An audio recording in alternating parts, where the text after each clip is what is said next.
Welcome to The Explainer. Today, we're pulling back the curtain on one of the 19th century's most powerful families. Now, these guys were known for building cities, for changing lives for the better, but their whole story, their entire empire, is built on a really dark and devastating secret. This is the hidden history of the Sassoon dynasty. You know, this quote right here, it gets right to the heart of the whole thing, the Sassoon paradox.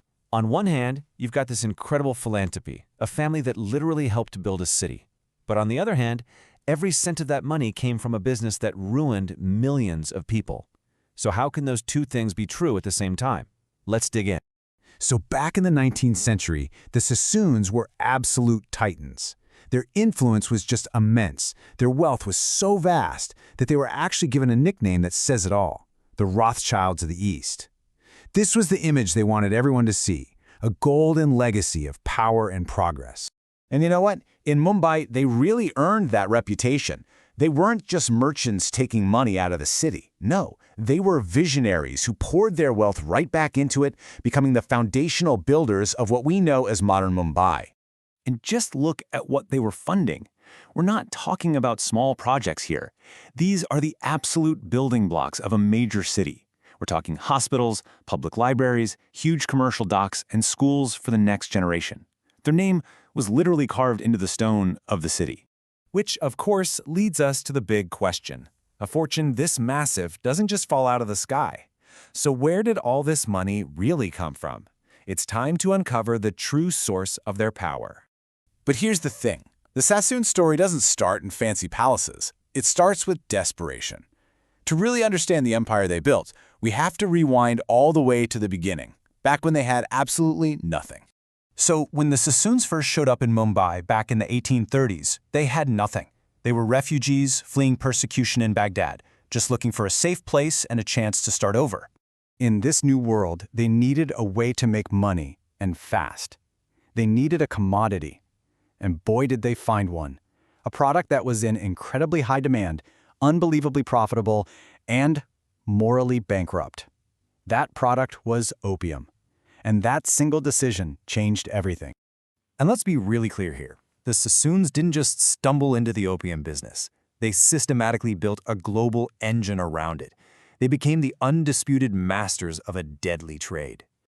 Their business model was brutally simple and ruthlessly effective. They would source massive amounts of opium in India, then create this industrial-scale operation to ship it straight to China, knowingly feeding an epidemic of mass addiction. And get this. Look at the sheer scale of their control, 70%. At their peak, the Sassoon family controlled nearly 3/4 of the entire global opium trade.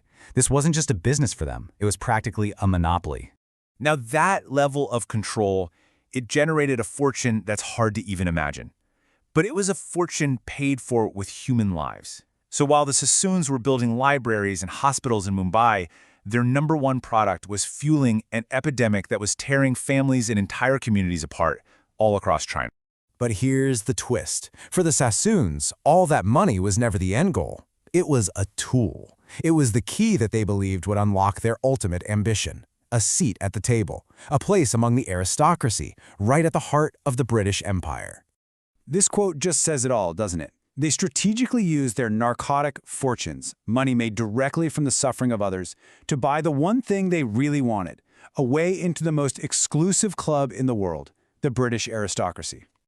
And they had a clear playbook for how to do it. You can see it right here, a 4-step plan for social climbing. Step 1, make a ridiculous amount of money, no matter how.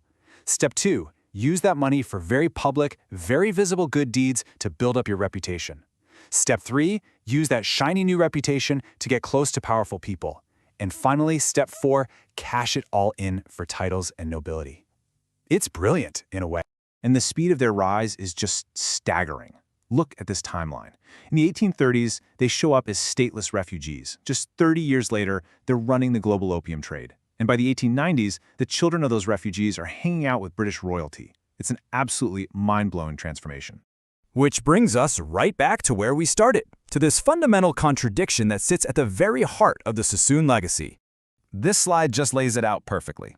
On one side, you have the celebrated philanthropists, the city builders. On the other side, you have the narcotic fortunes that paid for everything.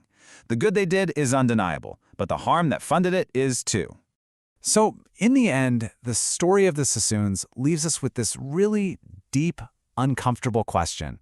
It forces us to ask, how should we remember people like this?